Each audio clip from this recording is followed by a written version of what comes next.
ఈ రోజే డౌన్లోడ్ చేయండి. మీ ఫేవరెట్ షోస్ చూడండి. అమ్మా లిల్లీ, అసలేం జరిగింది? నువ్వేమన్నా చెప్పగలవా? బాలా పాయసం తీసుకొస్తే అందరూ మా పాయసం తిన్నాం. తర్వాత మాకు వాంటింగ్స్ అయిపోయాయి.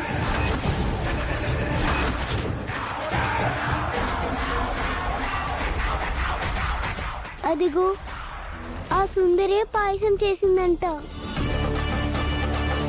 చూసావా, ఆ రోజే చెప్పాను ఇలాంటిదేదో జరుగుతుందని. వద్దంటే నువ్వు విన్నావా? ఇక్కడ స్కూల్ పిల్లలందరూ పాయిజన్ తిని హాస్పిటల్లో జాయిన్ అయ్యారు. ఇక్కడ చాలా సీరియస్గా ఉంది. మీరు వచ్చి కొంచెం ఎంక్వైరీ చేస్తే పాయిజన్ ఎవరు కలిపారో ఏంటో అంతా తెలుస్తుందండి. కానిస్టేబుల్స్ పదండి. పోలీసులు వస్తున్నారు. ఆ త్రిపురని అరెస్ట్ చేస్తారు.